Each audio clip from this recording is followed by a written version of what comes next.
ಮಹಿಳಾ ಮಸೂದೆ ಸೋಲು ಪ್ರಹ್ಲಾದ್ ಜೋಶಿ ಆಕ್ರೋಶ ಹೊರಹಾಕಿದ್ದಾರೆ. ವಿರೋಧ ಮಾಡಿ ಕಾಂಗ್ರೆಸ್ ಸಮರ್ಥನೆಗೆ ಒದ್ದಾಡ್ತಾ ಇದೆ. ರಾಹುಲ್ ಗಾಂಧಿಯಂತಹ ಅಪ್ರಬುದ್ಧ ನಾಯಕನಿಂದ ಹೀಗಾಯಿತು. ವಾಜಪೇಯಿ ಕಾಲದಲ್ಲಿ ಮೀಸಲಾತಿಗೆ ಕಾಂಗ್ರೆಸ್ ಬೆಂಬಲ ಕೊಡಲಿಲ್ಲ. ಭಾಷಣ ಮಾಡಿ ಪ್ರಿಯಾಂಕಾ ಗಾಂಧಿ ಬುದ್ಧಿ ಇದೆ ಅಂತ ತೋರಿಸ್ಕೊಡ್ತಾ ಇದ್ದಾರೆ.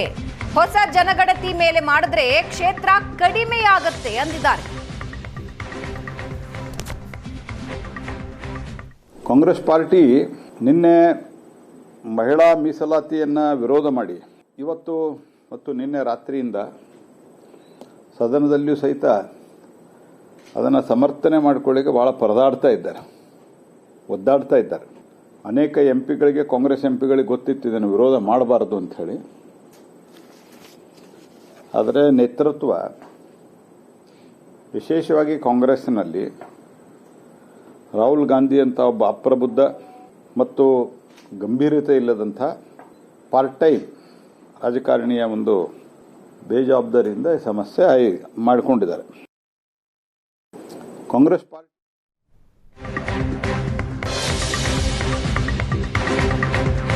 ಮಹಿಳಾ ಮೀಸಲಾತಿ ವಿರೋಧಿಸಿದ ಕಾಂಗ್ರೆಸ್ ವಿರುದ್ಧ ಬಿಜೆಪಿ ಕಿಡಿಕಿಡಿಯಾಗಿದೆ. ರಾಹುಲ್ ಗಾಂಧಿಯನ್ನ ಮಹಿಳೆಯರು ಕ್ಷಮಿಸಲ್ಲ ಅಂತ ವಾಗ್ದಾಳಿ ನಡೆಸಿದ್ದು, ಕಾಂಗ್ರೆಸ್ ವಿರುದ್ಧ ಕೇಂದ್ರ ಸಚಿವೆ ಶೋಭಾ ಕರಂದ್ಲಾಜೆ ಕಿಡಿಕಾರಿದ್ದಾರೆ.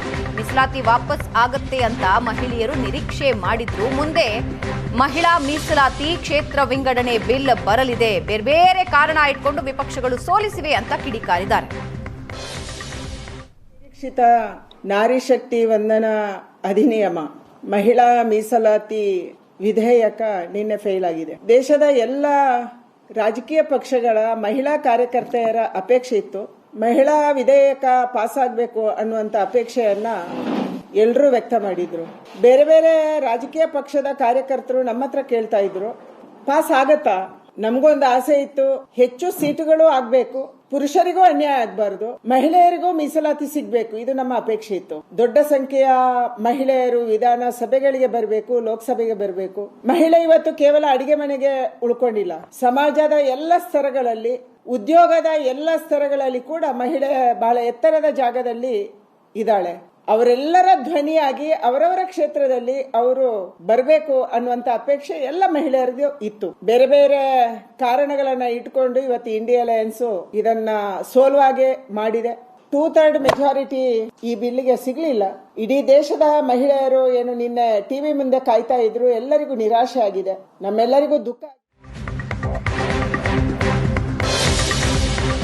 ಕಾಂಗ್ರೆಸ್ ಬೇಜವಾಬ್ದಾರಿ ಪಕ್ಷಗಳಿಂದ ಈ ಸೋಲಾಗಿದೆ. ಪ್ರಜಾಪ್ರಭುತ್ವ ವ್ಯವಸ್ಥೆ ಪ್ರತಿಷ್ಠೆ ಮತ್ತು ವೈಯಕ್ತಿಕ ದ್ವೇಷಕ್ಕೆ ಸಾಕ್ಷಿಯಾಗಿದೆ. ದೆಹಲಿಯಲ್ಲಿ ಸಂಸದ ಕೋಟಾ ಶ್ರೀನಿವಾಸ್ ಪೂಜಾರಿ ಹೇಳಿಕೆ ಇದು. ಮಸೂದೆ ವಿರೋಧಿಸಿ ದೇಶದ ಮಹಿಳೆಯರಿಗೆ ಮಾಡಿದ ಅಪಮಾನ, ಪ್ರತಿಷ್ಠೆಗಾಗಿ ಅಮೂಲ್ಯವಾದ ಮಸೂದೆಯನ್ನ ಹಾಳಗೆಡವಿದ್ದಾರೆ. ತಮ್ಮ ಕ್ಷೇತ್ರಗಳನ್ನ ಕಳೆದುಕೊಳ್ಳುವ ಆತಂಕ ಕೆಲವರಿಗಿತ್ತು ಅಂದಿದ್ದಾರೆ. ಪ್ರಜಾಪ್ರಭುತ್ವ ವ್ಯವಸ್ಥೆಯಲ್ಲಿ ಒಂದು ಮಹತ್ತರವಾದಂಥ ಮಸೂದೆ ನಾರಿ ಶಕ್ತಿ 2026 ಪ್ರಧಾನಮಂತ್ರಿ ನರೇಂದ್ರ ಮೋದಿ ಅವರ ಆಶಯದಂತೆ ಮೊನ್ನೆ ಮಂಡನೆಯಾದಾಗ ಇದಕ್ಕೋಸ್ಕರ ಕೇಂದ್ರ ಸರ್ಕಾರ ಪ್ರಧಾನಮಂತ್ರಿಯವರ ನೇತೃತ್ವದಲ್ಲಿ ವಿಶೇಷವಾದಂಥ ಅಧಿವೇಶನವನ್ನು ಕರೆದು 3 ದಿವಸಗಳ ಕಾಲ ಚರ್ಚೆ ಮಾಡಿ ಮಸೂದೆಯನ್ನು ಮಂಡನೆ ಮಾಡಿ ಪಾಸ್ ಮಾಡಬೇಕು ಅನ್ನುವಂಥ ಒಂದು ಮಹತ್ತರವಾದ ಯೋಜನೆಯಿಂದ ಈ ಮಸೂದೆ ತರಲಾಗಿತ್ತು. ಆದರೆ ಪ್ರಜಾಪ್ರಭುತ್ವ ವ್ಯವಸ್ಥೆಯಲ್ಲಿ ಪ್ರತಿಷ್ಠೆ ಮತ್ತು ವ್ಯಕ್ತಿಗತ ದ್ವೇಷ ಎಷ್ಟು ಮಟ್ಟಿಗೆ ಕೆಲಸ ಮಾಡಿ ಒಂದು ಒಳ್ಳೆಯ ವ್ಯವಸ್ಥೆಯನ್ನು ಹಾಳು ಮಾಡುತ್ತೆ ಅನ್ನೋದಕ್ಕೆ ನಿನ್ನೆ ಪ್ರತಿಪಕ್ಷಗಳು ನಡೆದುಕೊಂಡಂಥ ರೀತಿ ಇಡೀ ಭಾರತದ ಜನತೆಗೆ, ಅದರಲ್ಲೂ ಸುಮಾರು 75 ಕೋಟಿ ಮೀರಿದಂಥ ಮಹಿಳೆಯರಿಗೆ ಆಗಿರುವಂಥ ನೋವಿನ ಪ್ರತೀಕವಾಗಿ ನಿನ್ನೆ ಈ ತಿದ್ದುಪಡಿ ಬಿದ್ದೋಗಿದೆ. ಕಾಂಗ್ರೆಸ್ಸಿನ ಒಟ್ಟು ಬೇಜವಾಬ್ದಾರಿ ಮತ್ತು ಪ್ರತಿಪಕ್ಷಗಳ ಒಟ್ಟು ಹೊಣೆಗೇಡಿತನ ಮತ್ತು ಹಠಮಾರಿತನ. ಮೋದಿಯವರ ಕಾಲದಲ್ಲಿ ಈ ಮಹಿಳಾ ಮೀಸಲಾತಿ ಬಂತು ಅನ್ನುವಂಥ ಗೌರವ ನರೇಂದ್ರ ಮೋದಿಯವರಿಗೆ, ಬಿಜೆಪಿಗೆ ಸಿಗಬಾರದು ಅನ್ನೋ ಒಂದೇ ಕಾರಣಕ್ಕೋಸ್ಕರ ಅಲ್ಲದೇ ಇರುವಂಥ ಟೀಕೆಗಳನ್ನು ಮಾಡಿ ಕೆಲವು ಕಾರಣಗಳನ್ನು ಕೊಟ್ಟು ಈ ಮಸೂದೆಯನ್ನು ಅವರು ತಿರಸ್ಕರಿಸಿದ್ದಾರೆ. ಭಾರತ